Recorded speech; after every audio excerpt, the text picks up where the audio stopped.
Assalamualaikum warahmatullahi wabarakatuh. Di sini saya akan memaparkan PowerPoint tentang rancang bangun prototipe alat pemipih emping jagung dengan sistem pneumatik. Tugas ini dibuat memenuhi matkul pneumatik, yaitu tugas review artikel. Selanjutnya, sebelum mengenal lebih jauh prototipe alat pemipih emping jagung dengan sistem pneumatik, alangkah baiknya kita perkenalan dulu. Saya sendiri, Atif Sadanandika dengan NIM 230500564 dengan Prodi Pendidikan Teknik Otomotif, jurusan Teknik Mesin, Fakultas Teknik, Universitas Negeri Semarang. Nah, latar belakang dari penelitian ini adalah yaitu rendahnya produktivitas pembuatan emping jagung karena proses pemipihan masih dilakukan secara manual atau konvensional. Proses ini membutuhkan tenaga besar, waktu yang lama, serta hasil yang tidak seragam.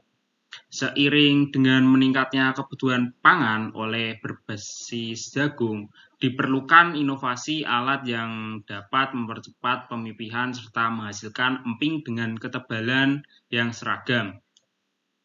Oleh karena itu, penelitian ini mengembangkan alat pemipih emping jagung dengan berbasis sistem pneumatik sebagai solusi efisien dibandingkan cara mekanik konvensional yang menggunakan rol. Selanjutnya, tujuan dari penelitian ini adalah yang pertama itu menentukan besaran tekanan pneumatik yang optimal untuk memipihkan biji jagung hingga mencapai ketebalan 2 mm, yaitu standar dari pemipihan standar emping jagung, yaitu 2 mm agar bisa seragam, serta merancang dan menguji prototipe alat pemipih emping jagung dengan sistem penggerak pneumatik.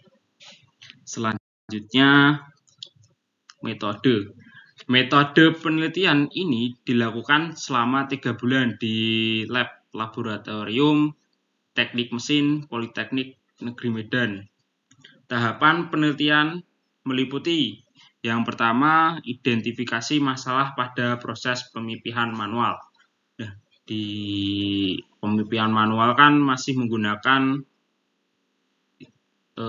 tenaga manusia ya yang membutuhkan waktu dan lama dan energi yang cukup besar. Jadi kita identifikasi masalah-masalah itu. Yang kedua, perancangan konstruksi alat beserta komponen pneumatik. Yang ketiga, pembuatan dan perakitan prototipe. Yang keempat, pengujian alat untuk menentukan tekanan optimum dengan variasi tekanan 2-6 bar. Dan yang terakhir, analisis hasil percobaan berupa ketebalan emping jagung pada setiap tekanan.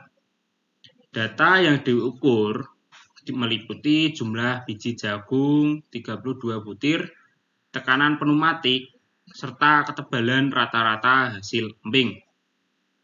Selanjutnya, desain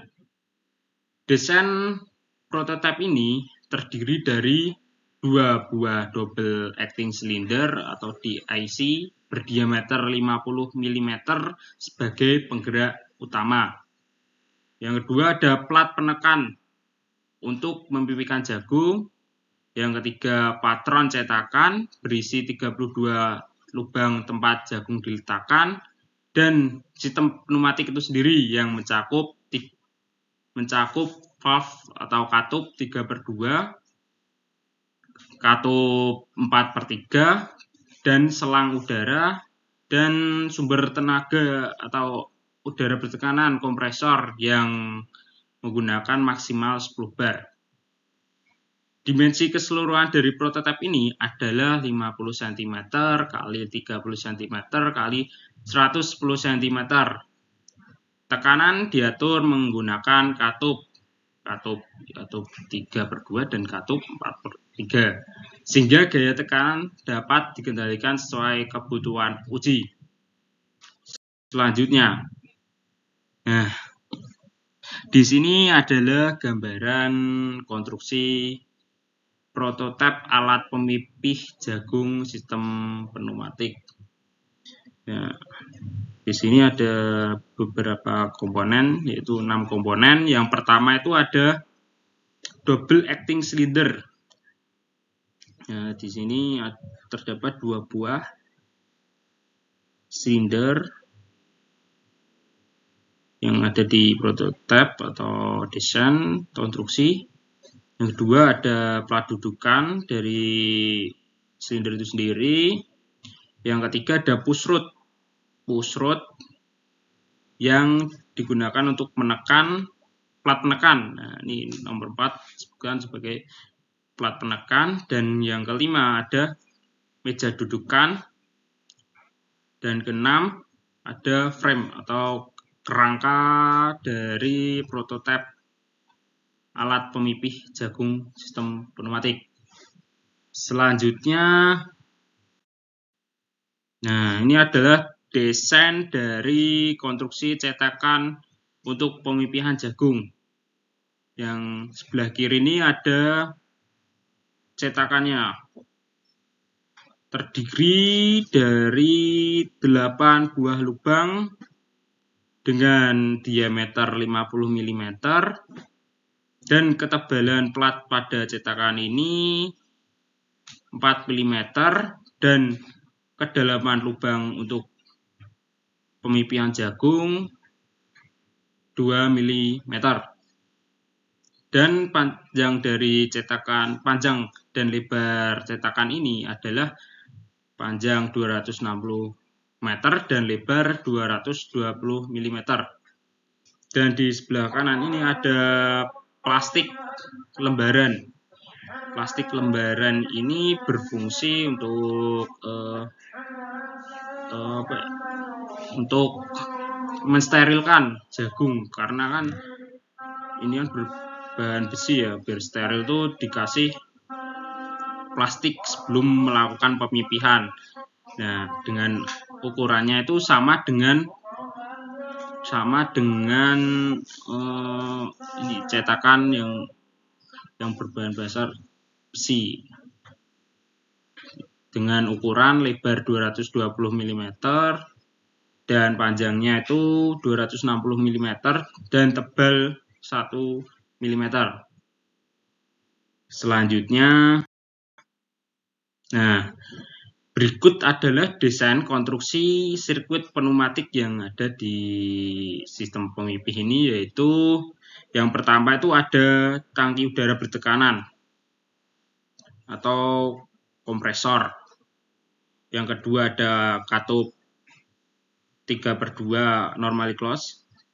Dan nomor 3 sama, yaitu dengan katup 3/2 normally closed. Yang komponen keempat ada valve 4/3 normally closed. Dan nomor 5 ini selang yang berfungsi untuk menyalurkan udara bertekanan ke double acting cylinder. Ini disebutkan di keterangan nomor 6. Dan yang nomor 7 ini kerangka atau frame dari prototipe. Dan ke-8 ini ada plat penekan yang bergerak TMA TMB sesuai dengan ini gerakan silinder, berfungsi untuk memipihkan jagung itu sendiri. Nah, dari konstruksi ini bisa kita jabarkan bagaimana aliran udara bertekanan bekerja. Yang pertama itu akan udara bertekanan yang bersumber dari kompresor. Bila kompresor dihidupkan, maka udara akan mengalir ke katup 2, katup 3, dan katup keempat. Jadi di katup keempat ini udara tidak bisa akan mengalir kecuali katup nomor 2. Di katup nomor 2 bisa mengalirkan udara ke katup nomor 4. Dan katup nomor 3 juga begitu. Jika katup 3 tidak diaktifkan dan tidak bisa mengalirkan ke katup 4/3, maka udara tidak bisa mengalir ke double acting cylinder, jadi tidak bekerja. Nah, jadi bila ingin menghidupkan double acting cylinder, maka harus menekan katup nomor 2 dan katup nomor 3 yang menggunakan katup 3/2 normally close. Nah, ini cara kerjanya. Jika katup nomor 2 diaktifkan, maka aliran udara bertekanan yang bersumber dari kompresor akan mengalir ke katup nomor 1 pada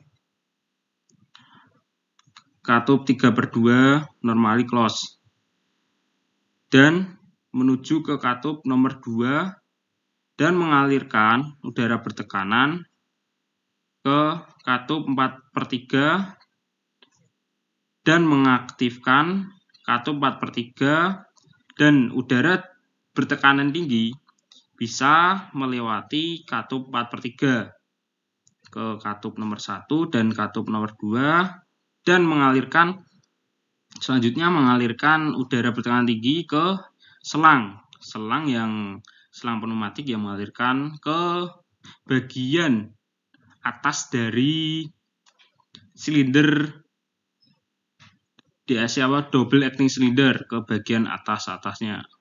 Jadi ini digabungkan bagian silinder 1 dan silinder 2. Maka jika silinder ini mendapat aliran, maka silinder bergerak menuju ke bawah karena ada udara bertekanan, bergerak ke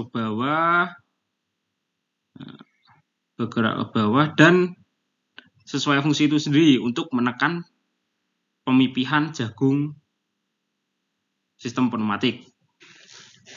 Itu bila katup nomor 2 diaktifkan. Nah, jika katup nomor 3 diaktifkan atau dipencet, maka udara bertekanan yang dari kompresor akan bergerak menuju katup nomor 1. Katup nomor 1 3/2 dan menuju katup nomor 2 pada katup 3/2 dan mengalirkan ke katup 4/3 normally close. Maka katup 4/3 aktif. Karena aktif, maka udara yang bertekanan tinggi dari kompresor itu mengalir ke katup 4/3, katup nomor 1 dan selanjutnya nomor 2, mengalirkan ke bawah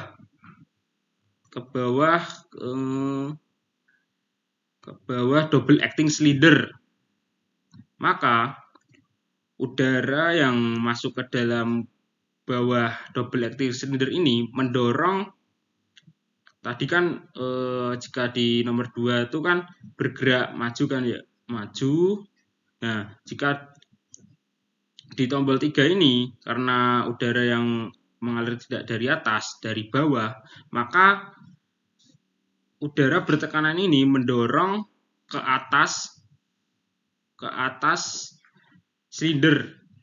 Jadi plat penekan ini kedorong ke atas atau titik mati atas. Nah, dan bila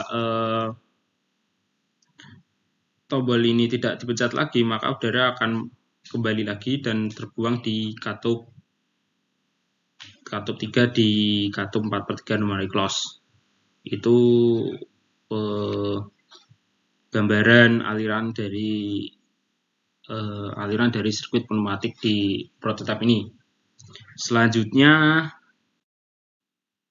nah ini cara kerja bisa disebarkan sebagai berikut. Prinsip kerja pengoperasian alat dapat dijelaskan sebagai berikut. Yang pertama itu hidupkan kompresor sampai putaran stabil dan tekanannya telah mencapai maksimum berkisar 10 bar. Yang kedua, persiapkan biji jagung yang akan dipipihkan atau dipres. Yang ketiga, tekan katup pneumatik nomor 3 atau katup 3/2 normally close hingga DAC atau double acting cylinder bergerak ke atas. Nah, jadi kan di katup nomor 3 kan berfungsi untuk mendorong double acting cylinder ke atas dan membawa punch plate atau plat penekan mencapai titik mati atas TMA. Yang keempat, letakkan biji jagung sejumlah 4 butir di atas patron cetakan. Nah, di patron cetakan itu ada 8 lubang cekungan dan tiap cekungan itu patron cetakan diisi dengan 32 butir jagung. Yang kelima, di atas biji jagung dipasang tutup plastik, ya, itu yang untuk mensterilkan agar emping tetap steril. Yang keenam, letakkan patron cetakan yang sudah diisi biji jagung dan ditutup plastik di atas meja DIY atau meja dudukan. Yang ketujuh, tekan katup pneumatik nomor 2. Nah, ini di katup nomor 2 kan berfungsi untuk menurunkan double acting cylinder. Karena ada udara bertekanan dari atas double acting cylinder dan mendorong ke bawah, maka akan menekan plastik penutup serta biji jagung di bawahnya. Jadi jagung bisa dipipihkan sambil diamati apakah sudah optimal pemipihan itu. Nah, untuk mengembalikan plat penekan ke atas, kita harus menekan katup nomor 3 sehingga plat naik lagi sampai titik mati atas. Dan selanjutnya keluarkan patron cetakan dari meja dudukan, buka tutup plastik, lepaskan dan amati emping jagung yang telah dipipihkan apakah udah sesuai standar pemipihan atau belum, ketebalannya itu sesuai apa masih random, itu bisa diamati. Selanjutnya, nah di sini adalah gambar real atau nyata dari prototipe sistem pemipihan emping jagung itu sendiri dengan sistem pneumatik dengan double acting cylinder, dan di sini ada plat dudukan, ini plat penekan, ini frame-framenya. Nah, di sini ada tambahan yaitu manometer untuk mengetahui tekanan atau bar yang masuk ke dalam double acting cylinder. Nah, ini spesifikasinya ya.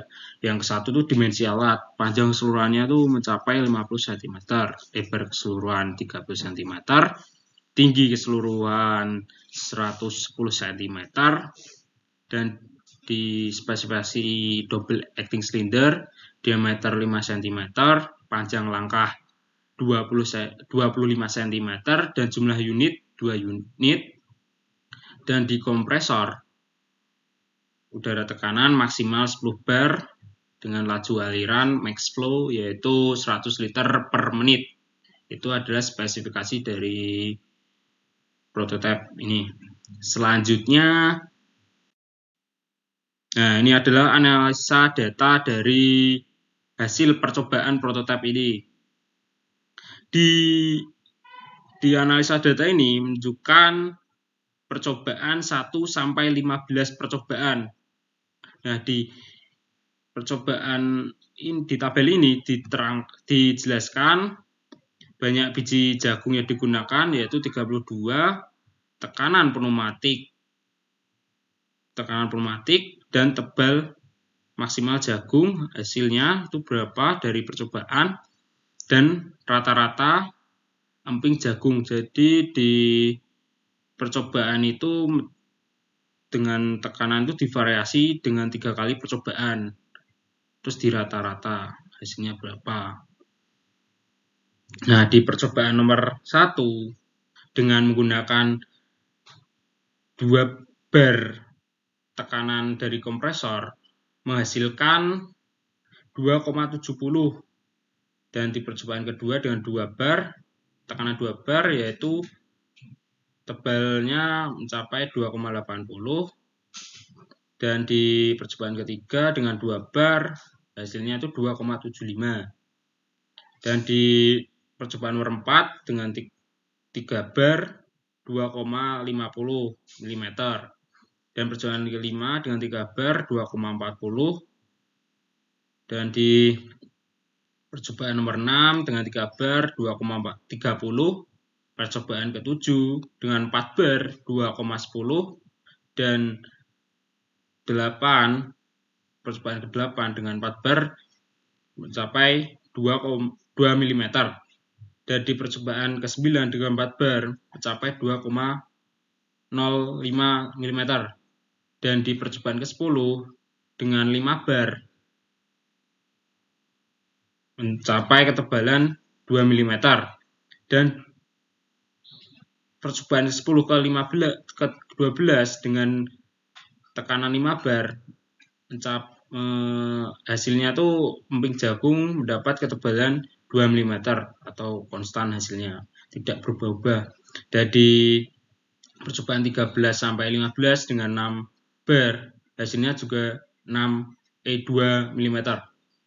Nah, dari percobaan analisa data ini jadi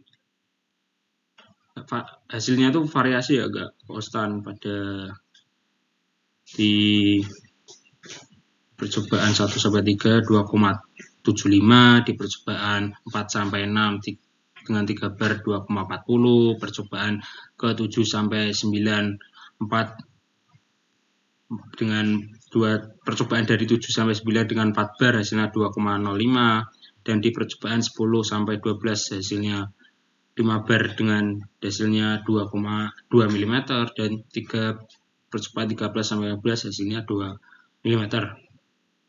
Jadi hasil yang lebih konsisten atau konstan, tidak berubah-ubah hasilnya, yaitu pada percobaan 10 dan percobaan 10 sampai 15 ini hasilnya sama 2 mm, tidak bervariasi. Nah, selanjutnya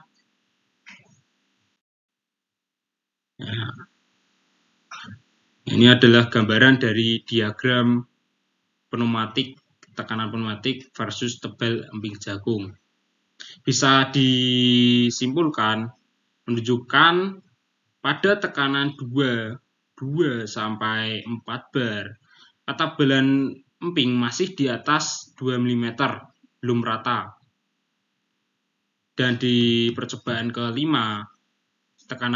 pada tekanan 5 bar percobaan dengan tekanan 5 bar emping mencapai optimum atau tidak random, hasilnya itu mencapai 2 mm, dan tekanan lebih tinggi 6 bar juga mendapatkan hasil 2 mm.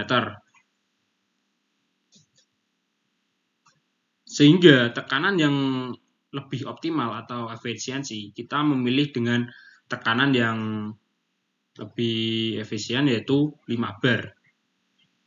Selanjutnya,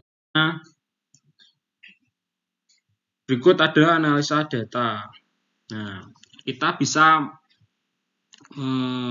mengukur berapa gaya yang dibutuhkan untuk sebuah emping yang tidak random atau hasilnya yang seragam, yaitu dengan menggunakan rumus gaya, yaitu force sama dengan rho kali luas penampang A, di mana rho adalah tekanan pneumatik dengan satuan kilo Pascal, dan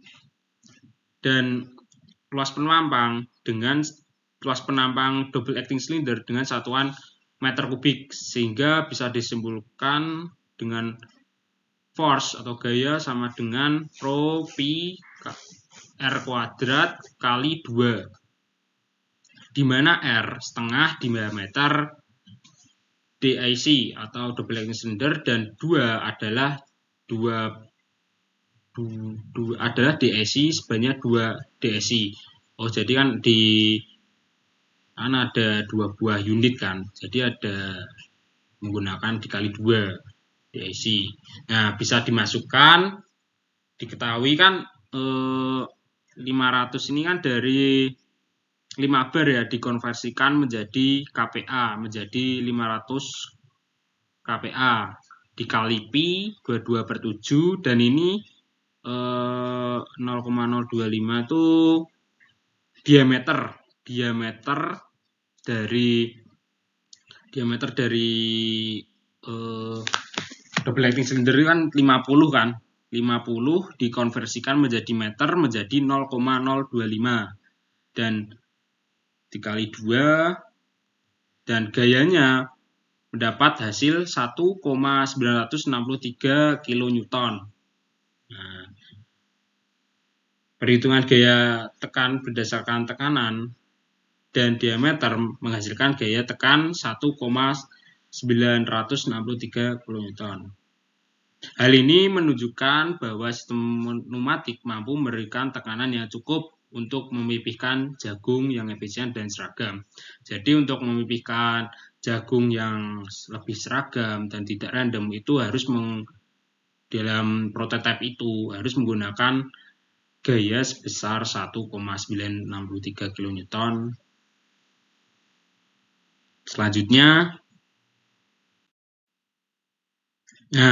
Selanjutnya kesimpulan. Jadi, kesimpulan yang bisa diambil dari pemaparan